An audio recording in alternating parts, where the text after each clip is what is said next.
Bayanihan para sa edukasyon o barangkada sa Regional Kick-Off Brigada Eskwela sa San Pedro City, Laguna. Narito ang balita ni Jay Martin. Target on air. Live report. Ante nagsagawa ng regional kick-off ng Brigada Eskwela ang Department of Education Calabarzon sa lungsod ng San Pedro City, Laguna ngayong Miyerkules.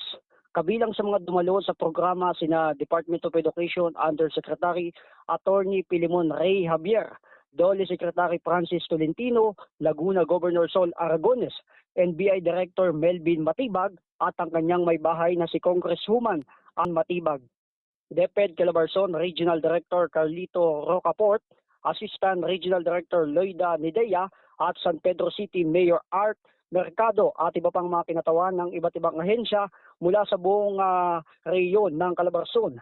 Sa isinagawang Brigada Eskwela, nagtulong-tulong ang mga opisyal, guro, magulang at mga voluntaryo sa paglilinis, pagkukumpuni at paghahanda ng mga pasilidad ng paaralan bilang paghahanda sa nalalapit na pagbubukas ng klase sa June 8. Ayon sa mga organizer, ante layunin ng programa na palakasin ang diwa ng bayanihan at pagtutulungan upang matiyak na magiging malinis, maayos at ligtas ang bawat silid-aralan para sa mga mag-aaral sa pagbubukas ng panibagong taon ng pag-aaral.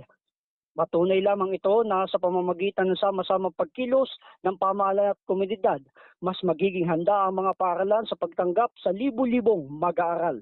Mula dito sa lalawigan ng Laguna, ako si J. Martin na Target On Air, nagulat sa Mi Radio TV. Target on air. Live report.